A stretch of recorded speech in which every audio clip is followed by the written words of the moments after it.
Hi guys, in today's episode of Taylor Talks Trades, we are with Alex Richards from YouMore. He's actually the guy who's behind creating this podcast and doing all the video content at Taylor Roofs. So I've brought him on today to ask him some questions and pick his brains on some tips for you guys to see how you can bring video content creation and implementation into your business. I hope you enjoy it.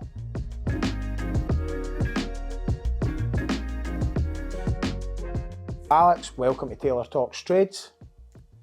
I'm not going to start where I always start today and ask you how you got into the trades, but what I will do is I'll let the audience know why I've brought you along. You're basically your company, YouMore, video creation content company, is behind who films this podcast, produces this podcast, and also does all our video content. So the reason for me getting you along is to hopefully share with some of our trades business owner audience and the wider audience of why video content is important in their business and sort of some of the pitfalls and the highs and the lows, almost that journey for business owners going through that. Before we get into that, if you didn't mind, I'll just let you tell us how you got to here with YouMore. Yeah, great. Well, thanks for having me. It's fun. It's so weird being on this sofa. Normally I'm sat behind the cameras. But yeah, so I mean, my journey into business was a little bit interesting. I trained as a youth worker. Originally was working in high schools with the Raj kids in Grace Mount and Liberton High School in South Edinburgh. Basically the funding ran out. And so I was sort of didn't know what to do. I was good at working with kids. So I set up a kids' birthday party company randomly. It was great, cool activity delivered. We ran a whole bunch of different events. And that was sort of my first step into the business world. And I think that was 10 years ago now. And so that kind of first exploration into that world taught me so much about generally running business and marketing. And that's where I kind of learned a lot of what I know now and execute, which is kind of fun because it wasn't just a marketing company. And it's like, oh, well, I know how to do it because I'm a marketing company because I do marketing. You know, it's like I ran a business first and had these problems and then tried to solve them. Now the events company was fine, but I kind of had aspirations to grow it into something bigger. There was a lot of problems with it. It was very seasonal, very niche. It was kind of like a weird one for us. So I was like, I need to get out of this. And just as we were starting to explore the next step, COVID hit. And that was sort of a big one for me where I was like, right, well, our events went to zero. We did a lot of wedding childcare as well, which was a random one, but that went to zero straight away. And I was like, right, what are people going to be doing during COVID? I'm like, probably going to be sitting behind computers filming things. And I was like, I just need to start filming things. And so that's kind of how YouMore began. And so that was back in, about summer 2020 where it was like, right, I need to start reaching out to folk. I knew a lot of people through building the business, had other business friends, and I basically just said, let me make you a video for 50 quid. Do you know what I mean? Like I'd need like other businesses at zero, like furloughs fine, but I need to get something rolling quickly. And we didn't know how long it was going to last. So quickly kind of jumped into it, YouTube videos, realized I was not good at this, had to hire someone quickly. And kind of since then just kind of built the team from there. So and it's been quite a journey as well with YouMore trying to work out in terms of like what we actually do as well and all the different stages that we're in. So that's kind of where we're at now. We focus mainly on video, but we do a lot of other things. Why was it then specifically like, so you picked up loads of lessons from marketing with having your own business there. Why was it specifically that you thought like video content creation was going to be like, why was that more important to you? Yeah, in the previous business, we were spending $3-4 grand a month on Facebook ads. We'd had retainers with businesses to do that. We'd spent 200 quid a month with a company. We spent 600 quid a month with a company. We had a $2 grand retainer. So that's before ad spend. That's just somebody to run the ads. 2 or 3, 4 grand on top a month. And what I very quickly realized was that I think marketing companies have a bad rap a little bit because quite a lot of what they do is quite intangible. And if they're not measuring and tracking well, then sometimes you can be like, I'm paying out all this money. As a business owner, you'll know, right? I'm paying out all this money. I don't know if it's working. I'm busy. I think it's working, but there's all this secret sauce that I don't really understand.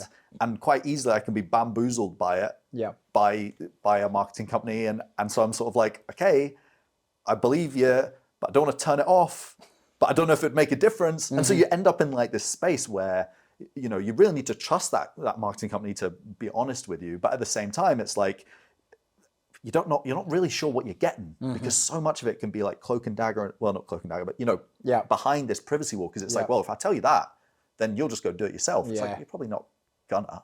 It's a lot of work. So for me, when I was exploring like what I wanted to do, I really wanted to find something that I knew was really important in two aspects. One aspect was about building great relationships with people, because that's what I'm really passionate about. But the other side was, if you're paying me money, you're gonna get something. Yeah.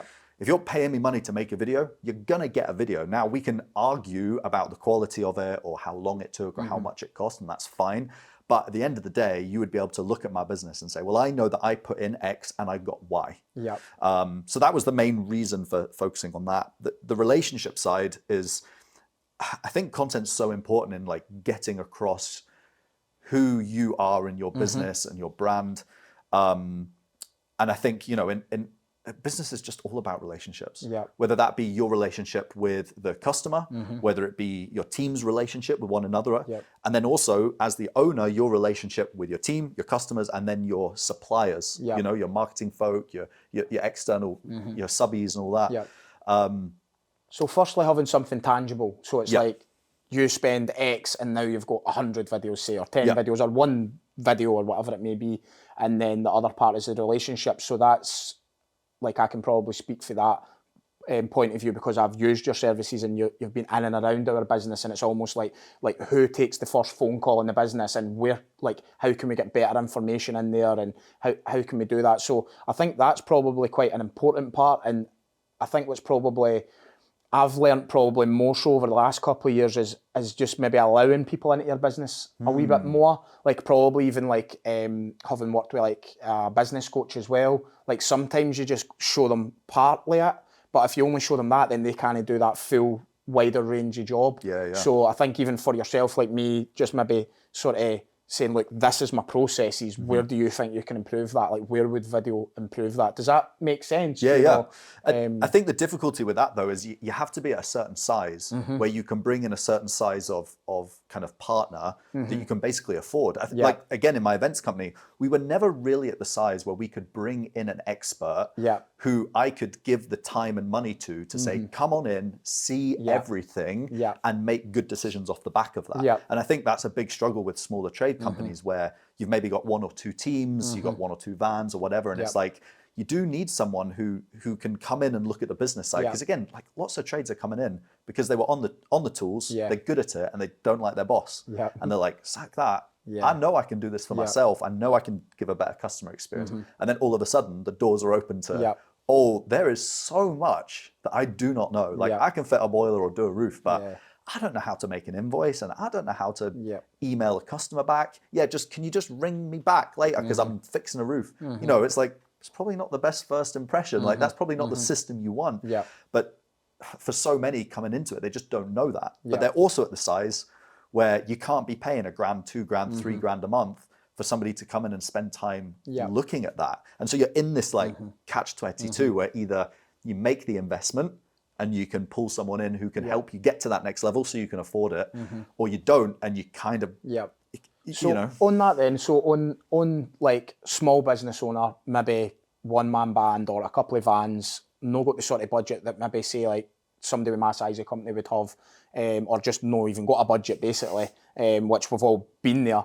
Like, where do you think they should spend their money then, their hard-earned money? Where should they put it sort of first? Like, what's the quickest win maybe they can get? I don't know.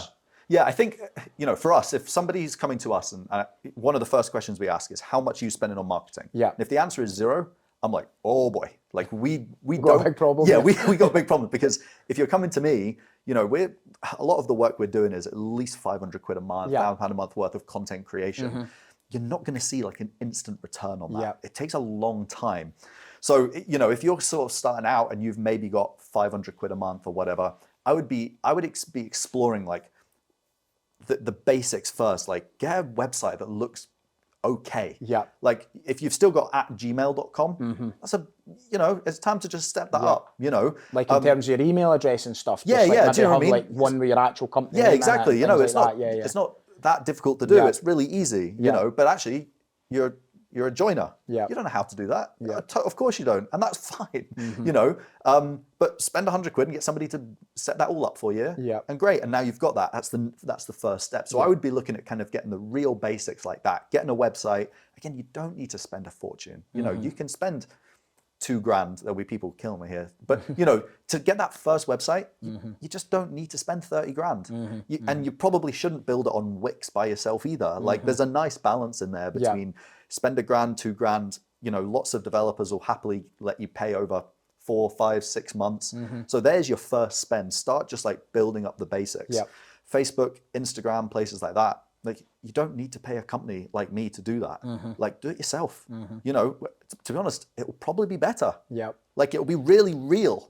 Like Yeah. we try and be as real as we can. Yep. But we're not there. We're not on the roofs. We can, and you know that yourself. We've Yeah. struggled with that. Like, Yeah. how do we find that balance between being on the roofs to capture the really authentic stuff versus like having, we're not faking it. We're on real roofs, but then Yeah. we're rocking up and you've got a hard hat on for the first time in a year because you've Yeah. not been on a roof, and we're like, not been there for a while. yeah, and it's like that's the difficulty. So yeah, I would say, you know, start with the real basics. Yeah. Get your email working, get that all Yeah. proper, get a decent website, start to look at Facebook branding as well. Like, I mean, you can speak strongly of like the power Yeah. of branding's been for you, right? I Yeah. mean, that's been So it's a big thing. Just having like sign written vans and uniforms. It can be I feel like a big expense in the beginning, but the earlier you start with that, I guess, the quicker you start to build what we would call a brand rather than just a one person business as such. And again, it doesn't need to be like fortunes either. Like you said, you can start somewhere small, just a couple of hoodies for the guys that works for you and whoever works for you and stuff like that to get it moving. Yeah, and at the beginning as well, like so much of your first customers are probably word of mouth. Either you're flyering, you know, but it's probably your pal's mum. You know, like you pick up a lot of work like that. So then when you rock up and you've got a nice brand, you've got a nice jumper, the van looks good, and you do a good job, which is kind of assumed. Yeah. Hopefully you're going to do a good job. You know, word of mouth is the powerful tool. So just let that happen. You know, there are some companies, and you know, even yourself, you've blown up, you know, in not that long, which is really incredible. But a lot of that was based off doing a great job, having a strong brand, looking good when you showed up, and that kind of carrying you. And once you get to that stage, you can then start to say, okay, actually, I think I've got 400 or 500 quid here. I think the other pitfall as well is like taking too much money out of the business quickly. Again, like in my events company, like that was something I learned. We had one project which lasted about 1.5 years where we were manning a site.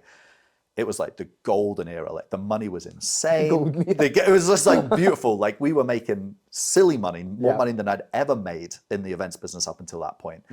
And the contract was great, and I knew that. And we were just taking all the money in. And then the contract finished. I hadn't really set it aside properly. I'd started paying myself more. You know, got myself a great car. Contract finished, and I was like, "Oh, brother." Not only have I neglected my business back home for the last 2 years, but we are screwed. You know, we've grown the business to rely on this one thing.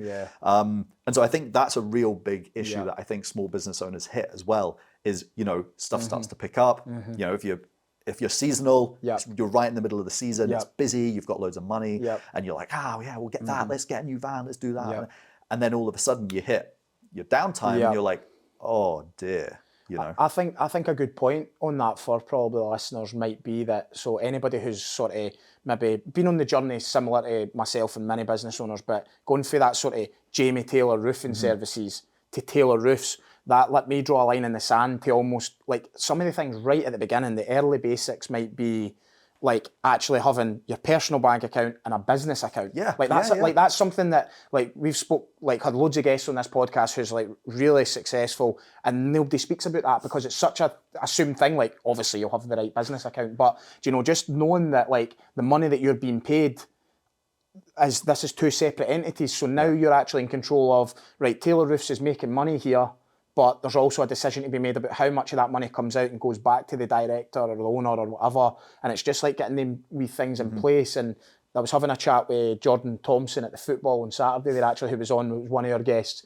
And that's what I was saying to him. I was like, when you're trying to grow a business, like you sometimes need to almost like differentiate that the business isn't 100% you, unless you want it to be and you want to just be the brand forever and it's just a one guy business or, you know, just a couple of people helping you. But I think that's that's quite an interesting sort of point of view, is like just trying to separate it, because I think probably in our very early days it would have been just like, I didn't probably even start a business bank account to start with, just a sole trader. It just all went into my account, and like you're saying, you're like, oh, this is great, like there's plenty of work coming in, this is brilliant, and Kelly's booking holidays and stuff, and you're like, oh, and then it stops and you go, oh, wait now, and then you actually get such a small detail, but you can get confused and be like, is that my money? Is it no?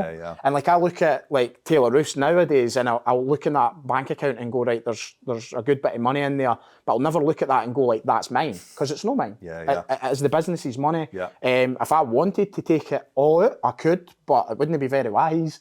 And so that's a great point in terms of just putting money away for a rainy day as such. It's like just never kind of go too like above your means as such. So and you'll know, like even at your size, it's still a problem. Like just all the numbers have got zeros on the end. So now it's like, what before, and I remember that in the events company, I was at the place where I was like, well, if anything went wrong, I've got a bit of savings, I can chuck a couple of grand in and bail us out and whatever. Whereas now I'm like, no, this has to work. Like I'm not at the place where I can just be like, take my saving, my wife will kill me. And first of all, like, you know, it's like, so that element to it as well is like having good, clear planning. And then that comes down to, well, are you trying to grow? So if you are, you need to spend money on marketing. So now that you've got an extra zero on the end of those numbers, great, but that doesn't mean you get to take it. It's like, if you want to keep growing past that, it's like, you need to start setting stuff aside to be like, I need to be spending money on growth. Where does the video come in then? Like, where does the video like make its way into that entrepreneur's kind of business owner's journey? Like, at what point do they go, right, is there an element where, so for talking sake, I know at the beginning they're not going to be able to maybe do the level of like video content that we do, but should they maybe get, like, when you say like get a decent website, do this, should they just get like a really like well-made sort of video of them personally saying, this is my business, this is what we're all about? Like, do they start there, they do something small, and then they can maybe build up with you guys as they go? Would it be like a one-off project and then they move, or?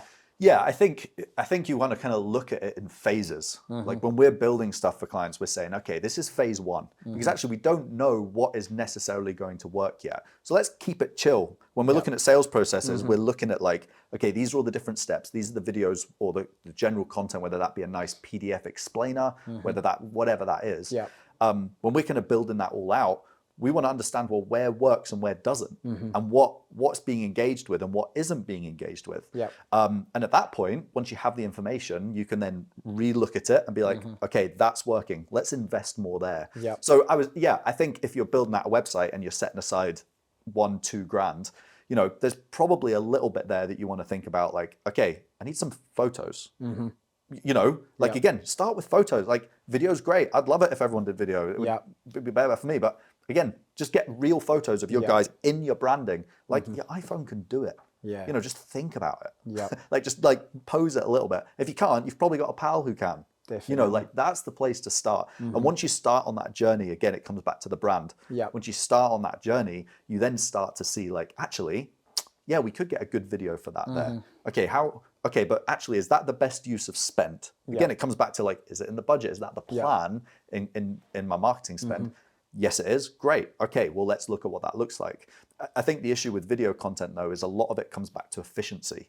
Like, if you want one video made on your website, you probably pay about $2 grand just for that one video. It's like, we have to have a team come out for the day, maybe 2. They got to go to 10 different places. They got to film 10 different things. They got to pull it all back together. They got to get all your... Whereas if you're looking at content creation on a regular basis, you can start at the beginning by creating some of the basics, like we did with you. It was like, let's start frequently asked questions. You're going to need to re-record these in 6 months anyway, because you're rubbish now. You haven't even done video. So now you've just paid $2 grand for this nice big header video, and you look at it and you're like, oh my goodness, I'm awful. It's like, well, you can't get that money back. Whereas if it's part of a plan that's like, okay, we're going to grow with this, or we're going to set aside this out a month, we can start, we can get used to being on camera, get used to what this vibe is like. By month 6, actually, we've been to 3 or 4 different places already. We've got that. We don't have to come out and just shoot that for that video. So then you can start to be really efficient with piecing all that together. So yeah, I think content really needs to be considered in the process. But your iPhone is so powerful these days. Like, just look at TikTok. Like, we film videos for some TikTok we run a few TikToks, and the videos we film on a phone do way better than the stuff we film with these decent cameras. Because it's just a bit more real and raw. And it's what people are used to. see, so like I'm thinking from the video content point of view, like I probably think the biggest reason we do it is like because there's like so much information out there. You can go into like any sort of roofing website or whatever or social media page, and you can see like a lot of people saying the same things. We've been in business this long, we've done this or whatever. But it comes back to that thing you spoke about, like almost relationships, and a big part of that is like business to customer relationship. For us, it's B2C. So it's just being able to actually stand there and be like, look, this is who we are, this is what we do. I didn't get me wrong, in the early days, and even sometimes now, it's like you're nervous, you're in front of a camera, but you're trying to do your best attempt at saying, look, you can trust us, we're putting our face out there, putting it on everything. So for me, it's a real like trust building exercise, and it really allows to try and like show people who like we are. Because as much as your website could be great, or you could have like a video of, well, here's how many vans we've got, or this, it's like, I think people like to see people and the people that's in the business, and that's where we've tried to sort of have guys in the business, like, you know, use maybe out in videoing our guys on roofs and things like that, and just getting a bit of their personality, because people want to see like what's actually in behind the businesses. It's easy to have a good shop front window as such, or a good website or whatever it may be, but you can't really be on video and hide who you are. Your values are just going to come through, and like, do you know, when we go out and we maybe video, sometimes it's like a lot of the time it maybe more so comes out in the bloopers, but the bloopers is the good bit because that's who you really are, and you're making a bit of a mess of it and things like that. So I think that's a huge part is the trust element of it. And you can't, it's quite difficult to fake. You know, like especially if you have like video testimonials from your customers, it's like anybody can write, Jamie did a great job, he's 5 stars on Google. But like, if you have a dude standing in front of his roof, like there's only so much of that you can fake. And that really becomes a great digital asset. You know, once you've got that, you can use that forever. You know? Definitely. So, and that's part of it. When you're starting to put that money aside and starting to think about how to spend money on marketing, it's like, not only are you building stuff that's going to go out on socials, but there's going to be videos that are going to sit on your website for 3 years. Tens of thousands of people are going to see that. They might not watch it, but they see it's there. So thinking about it from that point of view as well, it's like, it's just, it builds that trust. It builds that element of camaraderie as well between your guys out doing the jobs, and customers see them. They're like, oh, they're real people. They're not just actors standing in front of vans, you know, and you just get a bit of and then them guys maybe turn up to the job and they're like, oh, I watched you in the video. And well, when you they're already built that bit of trust before they're already there. When you did that Sky the TV ad, you know, you saw that. I can't remember who it was, but he'd go out to jobs and he'd be like, oh, that was my brother, Daniel. He was on it, and then like he would go out to jobs, and I think his part on it was just to go hiya, and then it's like everybody would just like, it would go by and people would go hiya. You know, it was just like it just caught on in that kind of way. But it does build trust, because then you go, it isn't just an actor like you said. It's like, it's just a real roofing company with roofers in it that's going to come out and do the job, and it's just something to try and set you apart, I guess.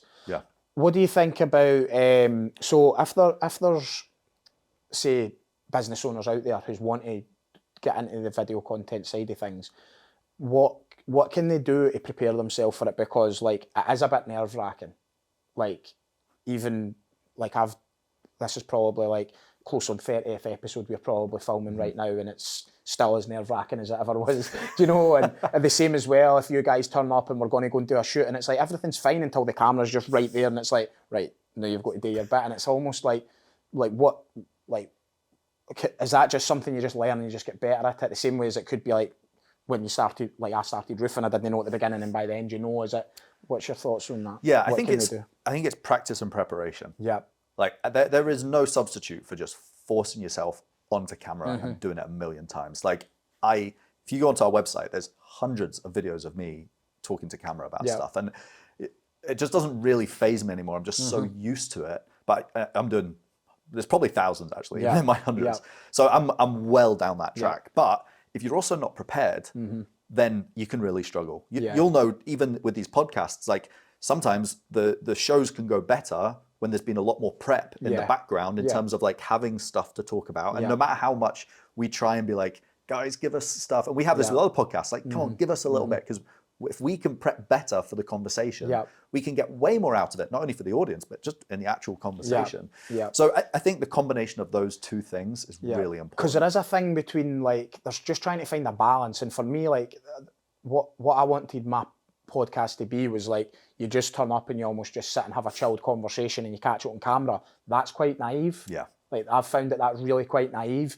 And I think you've just got to, like, the preparation bit's massive. And like, we probably, like, I'm the biggest testament to this. It's like every time that I've not prepared properly, like, we always hit problems, because it's just like, well, neither wonder you forgot your lines there because you didn't have any lines. So it's like you just went, what we're going to do. But I think it is a journey, and it's something for me. It's like every time I do, like, filming the podcast or filming it on site with you guys, or you're in the offices or whatever it may be, it's just like honing the skills again. And even though I didn't think there's ever a day where I'm like, I'm looking forward to filming today.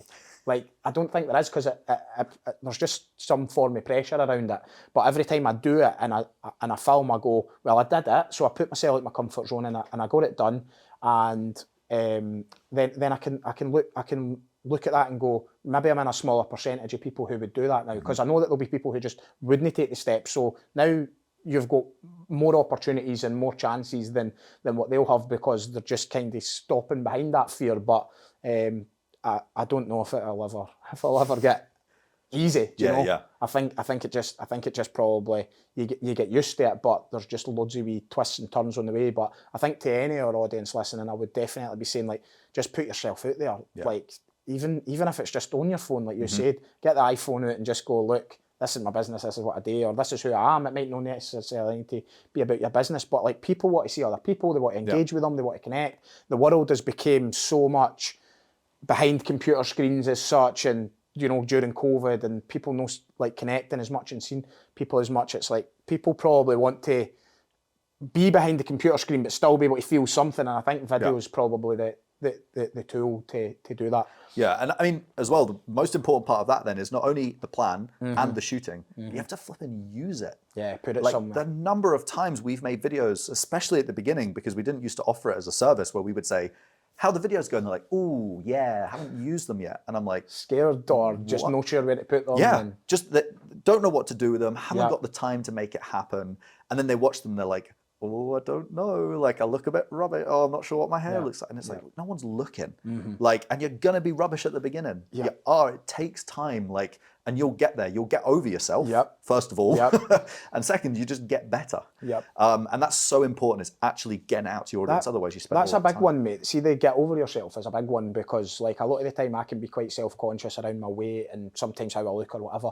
And I'm like, I'm still going to look like that, whether I go on video or not. And it's like you're either going to do something about it or you're no. But like, why shield yourself from the world because you've not decided to do anything about it? It's like, that's still who you are. They might see you in the street. It's like, I've got bad news for you. That's what you look like. Aye, that's it. So it almost just it does almost bring down a barrier where you go, sometimes it could probably jolt you into a wee bit to be like, right, I'm going to get a bit more exercise and I'm going to get myself feeling a bit better within myself. But it does just let you kind of get to know yourself a wee bit as well. And a lot of the time what I've done, like, we'll sit and film the podcast, or we'll do some, like, sometimes I didn't watch them videos back because I'm like, I'm not filming it for me to sit and watch, really. Or, do you know, and a lot of the time I'm just like, people will get in touch and be like, oh, that was really good advice that I heard on that podcast, or this was really good. So a lot of the time it's for others. So I think that's a big point. Like, just get over yourself.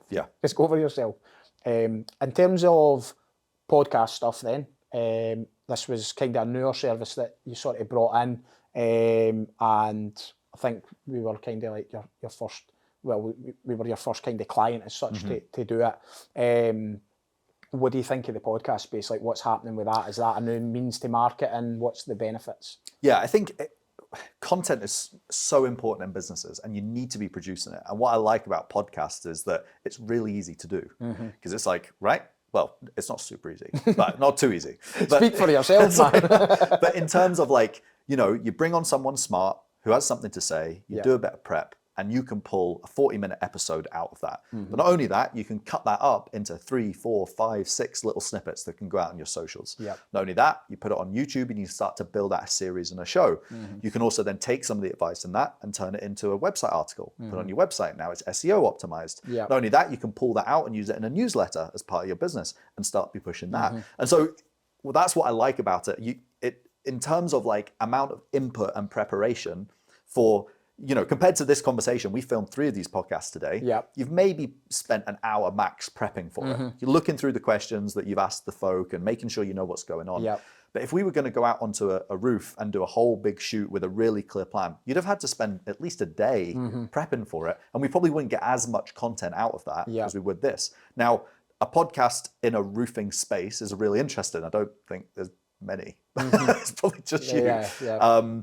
But you can start to see where if you're a B2B business or, you can really start to leverage that content. But the main reason I think podcasting is great is because it gives you an excuse to talk to someone that you wouldn't have an excuse to talk to. Yeah. You can email, text, LinkedIn message, basically anyone and invite them on a podcast and they'll be like, yeah, I'd love to. There's few people that are like offended that you asked them on their podcast. Yeah. And you need to email the right folk. Yeah. But you'll know yourself. There's been relationships opened and started and continued because of this first opportunity to say, I'd love for you to come and sit on this couch and talk for half an hour. What a great asset to have that you can leverage and all the knowledge that you can learn off the back of that. So again, it's quite an expensive cost. If you've just started a business, you shouldn't start a podcast, or at least you shouldn't pay us to do it. Record it on your phone. You can do it yourself. But once you're down the line and you're looking to produce more content, you're looking to build relationships with people better, a podcast is a great opportunity to sit someone down and have a conversation. It's like a networking tool as well as there is a marketing element to it as well, and it's just something different. I think probably as well. Like what I've noticed is, kind of getting back out to events and stuff again now. It's like people will come up and be like, "Oh, I've seen your podcast," and this is people I've never met. So you've already built like what we're speaking about with like maybe the business to customer sort of journey. Like you try to build that wee bit of trust first. It's like if somebody's watched like 10 of my episodes of my podcast and liked it, then when they bump into me and meet me, they're probably going to like me. So they didn't need to think, do I want to approach him? Do I know? It's they can probably see like. They've probably seen in that short kind of amount of time, like everything they need to see, and they can decide if that's like the way that they kind of like if they want to approach me or they don't. So I think it comes with probably a bit of almost like you said. I don't think there's any other really. There's maybe other trades podcasts, but there's no many certainly, and I've not really seen any that like have really totally stood out. So it's like when you do that, it's like it's almost like. I'm not saying I'm an industry expert, but I'm sort of on my way to being that, and I'm trying to leverage myself up through that and connect with others and take people on that journey as well. So there's probably quite a lot of benefits to it that I guess the content itself, the actual video is tangible, but the benefits around it and the return is maybe less like tangible. Yeah, and don't get hung up on numbers either. Yeah. Like we've looked at this before, when you start to look at like the number of like full watches on YouTube or the number of listens on Spotify, you'd have quit 20 episodes ago. Yeah. It's a long game, but look at the snippets. Yeah. Like that's where the gold is. Like we were looking at your personal LinkedIn. I think it was just shy of 1 million engagements that your podcast, just your podcast, not just your other posts, just your podcast videos have had. That is mental. Yeah. Like that amount of like, by engagement, I mean like as in it's appeared on someone's feed. Yeah. So I'm not saying that they've watched the whole thing. Yeah.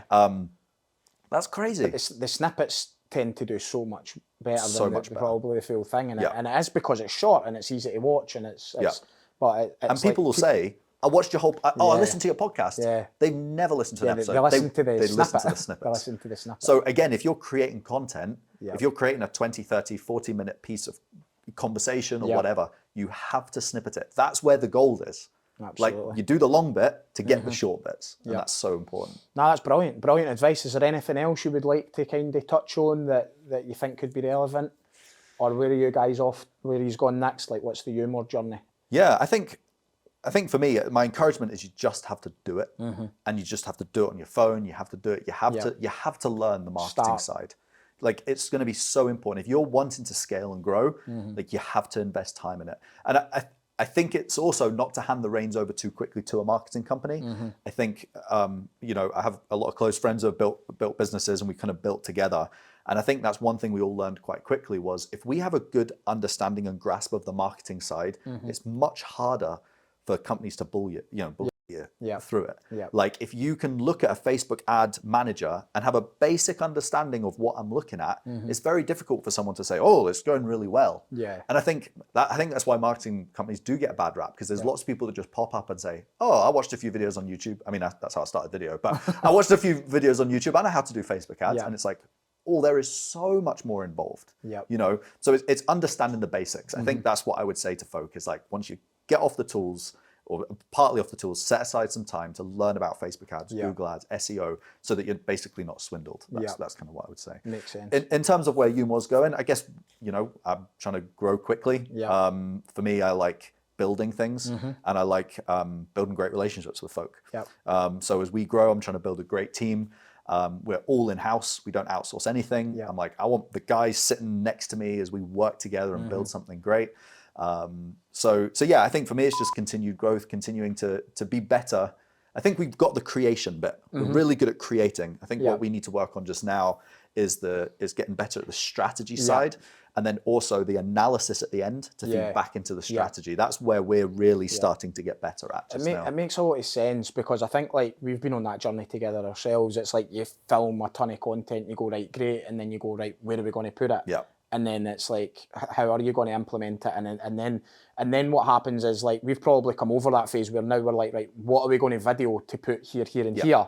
And then when you've got the strategy right, it makes it. But sometimes you've just got to get in there and just start and get something done. Same as this podcast, you know, it's like we could have spent another year thinking about it, but now we're nearly a year into it. So it's just like, we've done it, we've tweaked it as we go. We'll no doubt be moving spaces. It'll change slightly.